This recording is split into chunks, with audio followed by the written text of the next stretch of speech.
Welcome back to the FiteHaus Digital Desk. I'm your digital host. We are moving on to the main card of UFC Houston, and folks, we need to stop everything and talk about this fight. If you are a fan of violence, if you are a fan of chaos, or if you just like seeing large human beings do things that physics says they shouldn't be able to do, this is the one for you. We are talking about the middleweight clash between Michel Pereira and Zachary "Savage" Reese. Now, on paper, this looks like a classic veteran versus prospect matchup. But in reality, this is a potential fight of the night candidate that I don't think sees the third round. Let's break it down. Let's start with the chaos agent himself, Michel Pereira. For years, we knew Pereira as the fun guy, the guy doing backflips off the cage, the guy dancing in the octagon, the guy who would gas himself out trying to hit a rolling thunder kick in the first minute. But that version of Pereira is gone, or at least he's evolved. Since moving up to middleweight permanently, Pereira looks terrifying. He is absolutely massive for this weight class. We are talking about a guy who cuts a tremendous amount of weight to make 185. And when he refuels, he looks like a light heavyweight in there. What makes Pereira dangerous now isn't just the flash, it's the efficiency. He has learned to weaponize that athleticism. He uses straight punches now. He attacks the body. And crucially, he has a very underrated grappling game. He's a black belt in BJJ. And because he's so physically strong, he can just bully people in the clinch. His path to victory here is to be the bully, to push Reese backward, make him uncomfortable, and land those nuclear right hands. But standing across from him is Zachary Reese. And if you've been sleeping on Reese, wake up. Reese is a finisher, pure and simple. He doesn't get paid for overtime. Most of his wins come in the first round. He's tall, standing 6'4", and he fights long.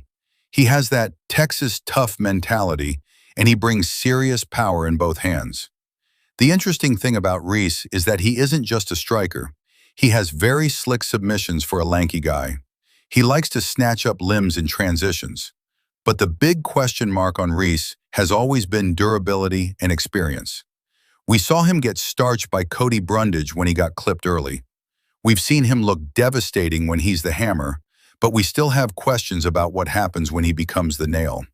So, how does this fight play out? Here is my key to victory. For Zachary Reese, the key is range and respect. Reese matches Pereira in height, which is rare for Pereira's opponents. Reese needs to use that length to pop the jab and disrupt Pereira's rhythm. Pereira struggles when he can't just run you over.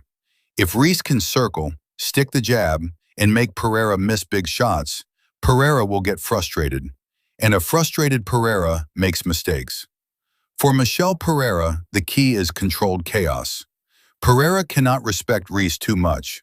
He needs to close the distance aggressively. I want to see Pereira use those front kicks to the body to drain Reese's gas tank, and then look for the takedown. If Pereira gets on top of Reese, the strength difference is going to be massive. Pereira can maul him from the top position. My official prediction? I think the experience gap is too wide here. Zachary Reese is dangerous, and he absolutely can catch Pereira with something wild. But Pereira has fought the who's who of two divisions. He has been in there with Wonderboy, he's been in there with Holland. He knows how to handle speed and length. I expect Pereira to weather an early storm from Reese, maybe eat a big shot that wakes him up, and then take over with pure physicality. I'm picking Michel Pereira by second round TKO. I think he hurts Reese on the feet, chases him down, and finishes it on the ground. But hey, that's just the digital desk talking. This fight is volatile. Do not blink, and definitely don't go make a sandwich when these two walk out.